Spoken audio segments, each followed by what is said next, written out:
Hi everyone! Today's video we're talking about something y'all really want to know about, and that is how to reduce that bloating sensation. We're not talking about belly fat, kind of a different topic in my opinion. Bloating is more of the wake up feeling nice and flat. By the time you finish that dinner and you go to bed, you feel like you're 3 months pregnant. That's what I'm talking about. So if you want to know my tips and tricks on how to reduce that belly bloating and why that happens, definitely stick around. If this is your first time visiting my channel, hi, I'm Dr. Heather Hirsch. I'm the clinical program director of the Menopause Clinic at the Brigham and Women's Hospital in Boston, Massachusetts, and I am a menopause expert and consultant, and I see patients for perimenopause to postmenopause. And I love what I do, and it's really inspired me to start this channel so that I can help women all across the globe.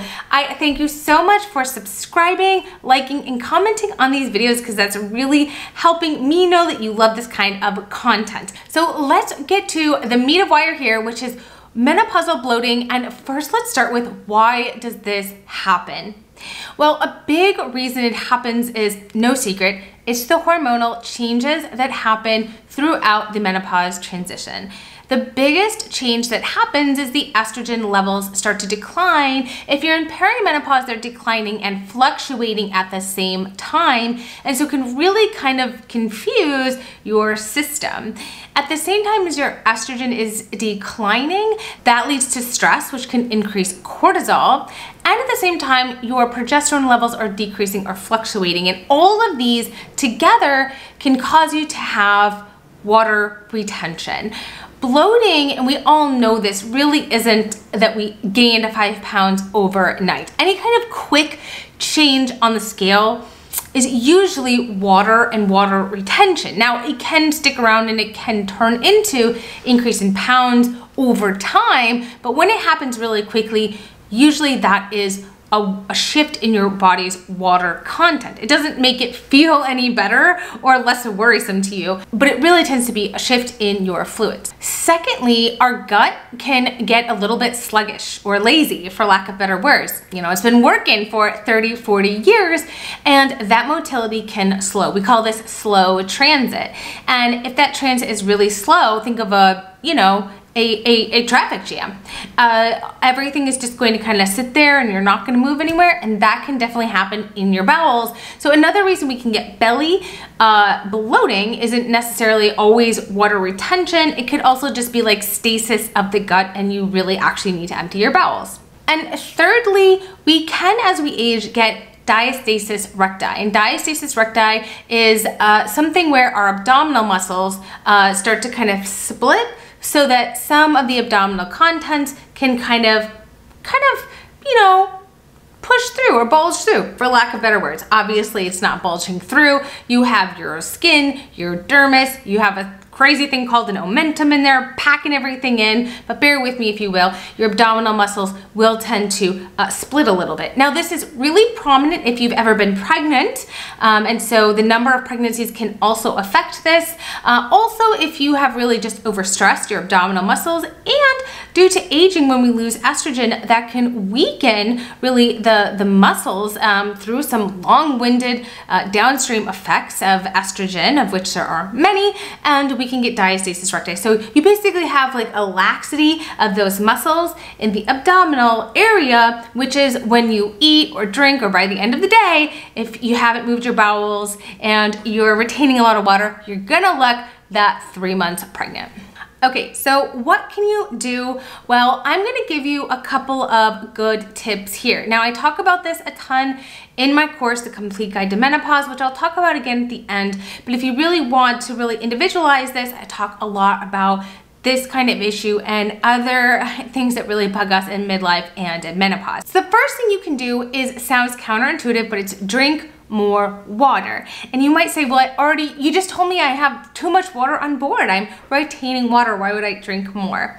Well, if you think about your garbage disposal, you put food down the garbage disposal and then you flip that switch and it kind of grinds up all the food. But you need to turn the water faucet on so that it can flush it out. If you have just the right amount of water, it can kind of have that stasis effect, meaning it can just kind of sit there. But if you start to drink more and more and more and more, it's going to have a flushing effect. So you definitely want to increase your water intake, even though you might feel as though your ankles are swollen, your belly's swollen. Drink more water because it's going to help flush out the system. At the same time, you could also try to decrease your salt.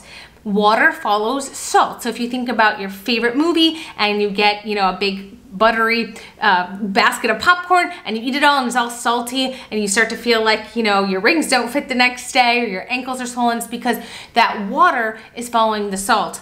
And the way to really get rid of that is to drink a ton of water.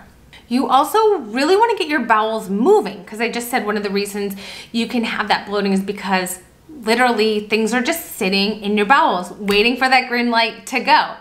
A great way to get your bowels moving is to exercise.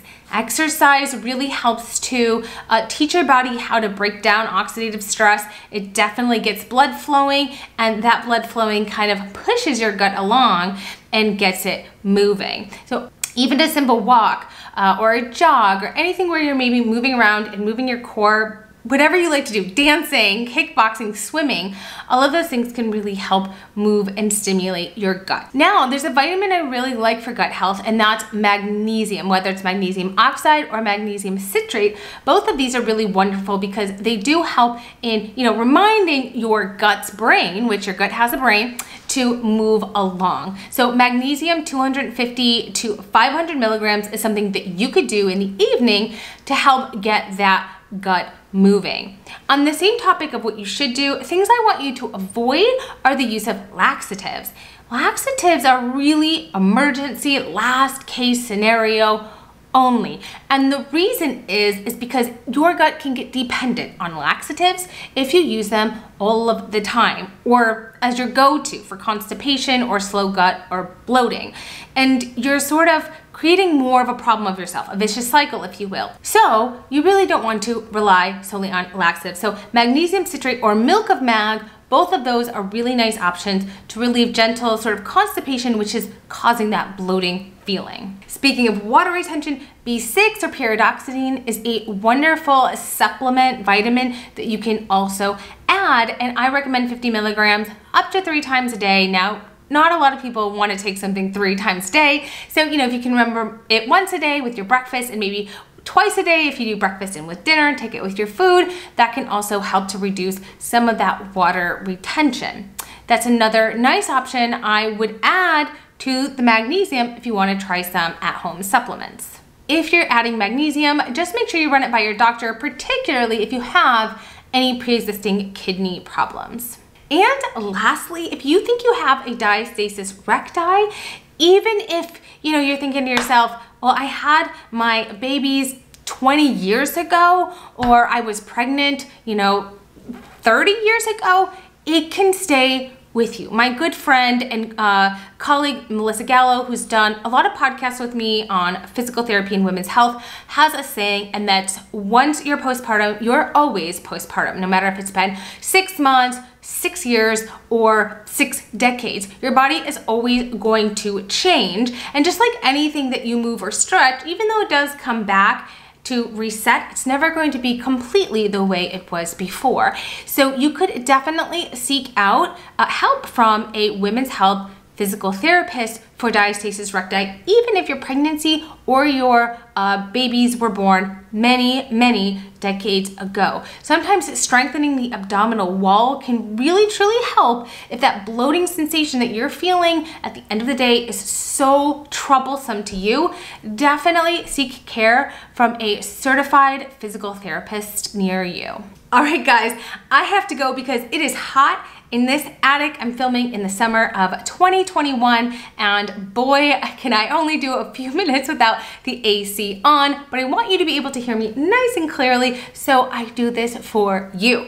If you guys have made it to the end of my video, thank you so much. Please leave a comment below. Was that helpful? Did you try any of these tips? Have you tried them before, and have they worked for you. Also, if you haven't, do check out my course, The Complete Guide to Menopause, if you want to really deep dive and you want to hang out with me for several hours coming up with a really nice plan for your menopause journey. Now, it's an on-demand course, but I really try to help you individualize it as much as I can through my online program. And I really made that online program because so many of you would love to see me in clinic, and while I would love to see each and every one of you, it's slightly unrealistic, and that is there for you. I also host my podcast, Women's Health by Heather Hirsch. You can check those episodes out as well. Thank you guys so much for being a part of this community and growing this YouTube channel. I will see you next Saturday for a new video. Bye, everyone.